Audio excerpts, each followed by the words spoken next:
고대에는 경기가 있었습니다. 그 경기를 통해서 우승한 자에게는 면류관을 받았습니다. 면류관, 그냥 월계수잎을 엮어서 만든 면류관이었지만, 그러나 그 당시에 사는 사람들에게 있어서 이 면류관은 그냥 나무잎을 엮어놓은 면류관이 아니었습니다. 그들에게는 그것이 명예였고 권력이었습니다. 그리고 대표하는 모습이었습니다. 이 모습을 히브리 기자는 그 시대를 살아가는 성도들에게 권면하면서 말합니다. 너희도 믿음의 경주를 경주하는 자와 같다라고 말씀하며 우리가 어떻게 이 경주를 달려갈 것인가에 대해서 기록하고 있습니다. 경주를 하는 방법은 두 가지로 말씀하고 있습니다. 먼저는 장애물을 벗어 버릴 것을 권면하고 있습니다. 모든 무거운 것과 얽매이기 쉬운 죄를 벗어버려라 라고 권면합니다. 모든 무거운 것, 난해주에 보면 거리끼는 것이다 라고 다르게 해석하고 있습니다. 거리끼는 것을 벗어버리고 또한 얽매이기 쉬운 죄가 우리의 믿음의 경주에 있어서 장애물이 된다라고 말씀하고 있다라는 것입니다.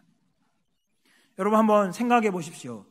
달려갈 때에 열심히 뛰어야 되는 그 순간에 무언가가 여러분의 발을 걸고 있다면 여러분이 잘 달려갈 수 있을까요?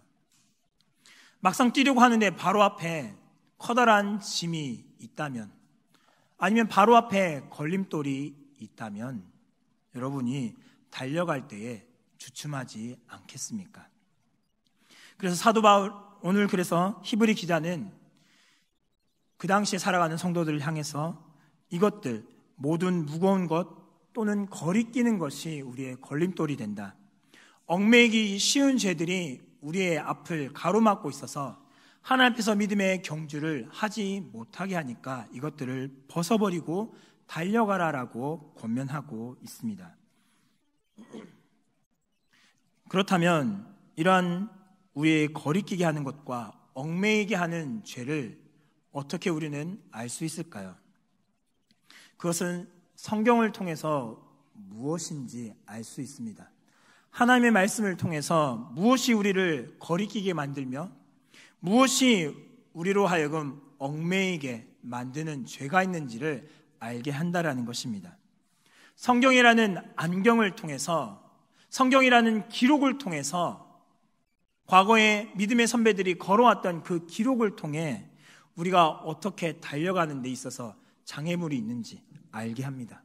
또한 어떻게 믿음의 선배들이 그 장애물이 있을 때 그것들을 넘어갔는가, 어떻게 그것들을 벗어내 버렸는가를 보여줌으로써 이 시대를 살아가는 우리에게 동일하게 권면합니다. 과거의 선배들이 이렇게 살아왔으니까 너희도 그 모습을 따라서 우리를 거리끼게 만드는 것과 얽매이게 만드는 쉬운 이러한 죄악들을 벗어버려라 라고 권면합니다. 여러분, 야구 경기를 좋아하시나요? 지금 1위가 누굴까요? 별로 관심이 없으시죠? 삼성이 지금 1위를 하고 있습니다. 그렇다면 부산 갈매기인 롯데는 몇 위일까요? 잘 아시네요. 다른 걸 잘 몰라도 롯데는 관심 있으신 것 같습니다. 롯데는 지금 5위입니다. 이것들을 어떻게 할 수 있을까요? 삼성이 1위를 하고 있고 롯데가 5위를 하고 있다. 기록이 남아있기 때문에 알 수 있죠. 기록이 남아있으니까 누가 1위를 하고 있고 누가 많이 우승했고 누가 많이 패했는지 이것들을 알 수 있습니다. 뿐만 아니라 경기가 있을 때마다 한 선수 한 선수에 나와서 타석에서 어떻게 안타를 쳤는지, 볼로 나갔는지, 삼진아웃을 당했는지, 희생플라이를 당했는지, 어떠한 행동들을 했는지를 다 기록합니다. 꼼꼼하게 기록하여서 다음 경기 때 그 선수를 어떻게 공략할 것인가, 그래서 이 경기를 어떻게 이겨나갈 것인가, 이것들을 분석해 나갑니다. 그냥 열심히 연습만 해서, 열심히 공을 치는 연습, 열심히 공을 던지는 연습, 이것만 해서 우승을 노리는 것이 아니라 그 다음 경기 때 나올 타자의 수비수의 특성을 분석해서 이 사람은 어떻게 공략해야 된다, 이 사람은 왼쪽으로, 이 사람은 직구로, 이 사람은 커브로 이렇게 공략하면 이기기 쉽다, 아웃을 잡아내기 쉽다라는 것들을 공략해 나갑니다.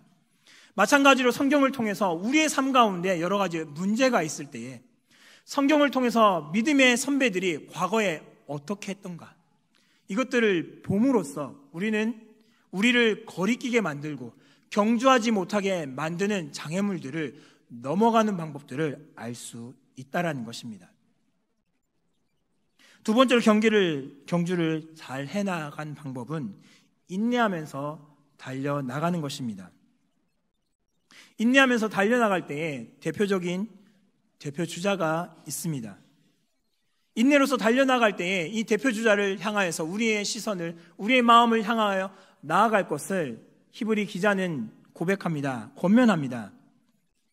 그것은 예수 그리스도를 바라보면서 나아가라고 말씀합니다. 세번역 성경에서는 이 예수님에 대해서 이렇게 고백합니다. 믿음의 창시자시오 완성자이시다라고 번역합니다. 뿐만 아니라 예수님에 대해서 이렇게 설명합니다. 자기 앞에 놓여있는 기쁨을 내다보고서 부끄러움을 마음에 두지 않으시고 십자가를 참으셨습니다. 그리하여 그는 하나님의 보좌 오른쪽에 앉으셨습니다 라고 번역하였습니다.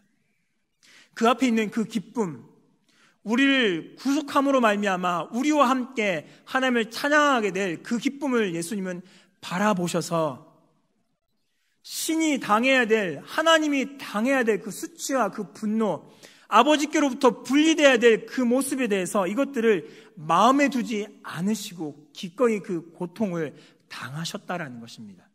그것을 인내함으로써 참으셨고 그 기쁨을 누리셨다라고 히브리 기자는 고백하면서 이 예수님을 모델로, 이 예수님을 바라보면서 우리가 어디까지 참으며 어디까지 인내하며 믿음의 경주를 해나가야 될 것인가 권면하고 있습니다. 예수님 이런 모습으로서 하나님께서 보여주신 그 기쁨, 우리와 아버지가 하나 되어 예배할 그 기쁨을 바라보시면서 이 인내를 참으셨는데 우리는 어떤 방식으로 달려갈 것인지를 좀 더 살펴보고자 합니다. 우리가 가는 길은 홀로 가는 길입니다. 경주는 혼자 달려가야 되죠. 야구 경기를 할 때에도 타석에 들어서는 사람은 한 사람입니까? 두 사람입니까? 세 사람입니까? 혼자 타석에 들어서죠. 팀이 함께 있지만 혼자서 들어갑니다. 그러나 그 경기에 임하는 전체 그 팀은 함께, 한 사람이 들어가지만 함께, 마음은 함께 그 타석에 들어가 있습니다. 그래서 그 사람을 향해서 응원을 하기도 하고 격려를 하기도 하며 또 어떤 때에는 여러 가지 작전을 보내서 사인을 보내서 이 투수가 이러한 일들을 하니까 이런 식으로 노려봐라 라고 이야기도 사인을 보내기도 합니다. 믿음의 경주 또한 이렇게 예수 그리스도를 바라보면서 나아가야 되는데 함께 우리가 홀로 달려가지만 우리는 홀로 달려가는 것이 아니라 또 다른 동력자가 있다는 사실을 기억해야 합니다. 엘리야가 갈멜산에서 바벨론과 아세라상을 섬겼던 선지자들을 죽이고 난 이후에 이세벨이 그를 죽이겠다라고 협박하였습니다. 엘리야는 이 소식을 듣고서는 나밖에 이제 남지 않았다, 나 혼자 남아서 하나님을 섬겨봐야 무슨 소용이 있겠느냐라는 마음을 갖고서 북이스라에서 남유다로 내려오고 남유다에서 유대 광야로 내려와서 어느 곳에 이르러서 하나님 나를 죽여주십시오라고 하면서 로뎀나무 아래서 자기를 죽여줄 것을 간구했습니다. 그러나 하나님은 그를 하나님의 산 호렙산으로 인도하셔서 그에게 나타나시고 말씀하셨습니다. 호련히 있는 소리 가운데 말씀하신 이후에 열왕기상 19장 18절에서 이렇게 말씀하셨습니다. 내가 이스라엘 가운데 7,000명을 남기리니 다 바울에게 무릎을 꿇지 아니하고 다 바울에게 입맞추지 아니한 자니라 라고 하는 말씀하셨습니다. 동력자가 있다라고 말씀하십니다. 너 혼자 그 길을 걸어가는 것이 아니라 7,000명이나 아직 남아있다라고 말씀하시며 네가 무엇을 해야 될지를 하나님께서는 엘리야에게 보여주시고 다시 그 길을 걸어가게 하셨습니다.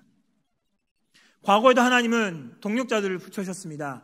아담을 창조하셨지만 그러나 그의 혼자 있는 것을 좋게 보지 않으시고 하와를 만드셔서 그의 동력자로 보내셨습니다. 다윗에게 누가 있었나요? 요나단이 있었죠. 힘들 때 함께했던 그의 친구 요나단이 있었습니다. 바울은 누가 있었습니까? 바울 혼자 예수 그리스도를 영접하였을 때에 아무도 그와 함께 교제하지 않는 그때에 바나바가 친히 찾아와서 바울을 교회로 인도하였고 함께 믿음의 교제를 나눌 수 있도록 그 길을 열어주었습니다. 여러분은 누구와 동력해 나가십니까? 하나님께서 그 길을, 믿음의 경주를 걸어가게 하시는데 홀로 걸어가지만 그러나 누군가와 함께 동력하게 하십니다.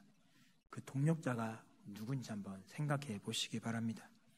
사람만 보내신 것이 아닙니다. 하나님은 성령 하나님도 함께 보내주셨습니다. 진리의 성령이 오시면 그가 너희를 모든 진리 가운데로 인도하시리니 그가 스스로 말하지 않고 오직 들은 것을 말하며 장래일을 너희에게 알리시리라. 요한복음 16장 31절에서 이렇게 예수님은 말씀하셨습니다. 성령님을 통해서 우리와 함께 또 그 길을 걸어가도록 나 혼자 타석에 들어가서 나 혼자 경주선상에 서서 뛰어가고 넘어져서 홀로 괴로워하는 쓰러지는 그런 모습이 아니라 동력자도 붙여주시지만 더 나아가서는 성령 하나님께서 우리와 함께 하시면서 우리에게 어떻게 걸어가야 할 것인지, 어떻게 이 장애물이 있을 때 이 장애물을 넘어갈 것인지를 보여주시고 넘어가게 하시고 또한 쓰러져 있을 때 일으켜 세우셔서 그 길을 걸어가게 하신다라고 말씀하고 계십니다. 많은 믿음의 증인들이 구름같이 둘러서서 우리의 경주를 바라보고 있습니다. 이미 그 길을 걸어왔던, 믿음의 길을 걸어왔던 선배들이 하늘에서 우리를 바라봅니다. 우리가 어떻게 믿음의 경주를 바르게 걸어가고 있는지, 잘 뛰어가고 있는지, 장애물에 걸려서 넘어져 허덕이고 있는 것은 없는지, 이런 것들을 바라보면서 힘내라고 격려합니다. 그리고 예수 그리스도를 바라보라고 더 외치고 있습니다. 사랑하는 성도 여러분, 인내로서 우리 앞에 당한 경주를 이겨나갈 수 있길 바랍니다. 그리고 더 나아가서는 우리를 넘어지게 하는, 우리를 경주하지 못하게 만드는 장애물들을 벗어버릴 수 있기 바랍니다. 말씀을 통해서 성경을 읽으며 그 말씀을 깨달음으로 우리 앞에 있는 거리끼는 것, 우리를 넘어지게 하는, 얽매이기 쉽게 하는 이 죄악들이 무엇이 있는지를 바로 보실 수 있기 바랍니다. 그리고 하나님께서 세우신 동력자들과 함께 동력해 나갈 수 있기 바랍니다. 더 나아가서는 성령 하나님, 예수 그리스도께서 승천하시며 성령을 통하여서 우리와 함께 하겠다고 약속하셨고 우리 안에 계시는 성령 하나님과 함께 동력함으로 우리에게 주어진 이 믿음의 경주, 우리가 달려나갈 그 길, 홀로 걸어가는 것 같지만, 아무도 내 옆에서 격려해 주는 사람 없는 것 같지만, 그러나 성령 하나님이 내 안에서 끊임없이 말씀하시고 그 길로 걸어서 뛰어가라고, 경주하라고 격려하시는 그 음성을 들으며 믿음의 경주를 계속해서 완주해 나갈 수 있는 저와 여러분의 삶이 될 수 있기를 간절히 바랍니다. 아멘. 함께 기도.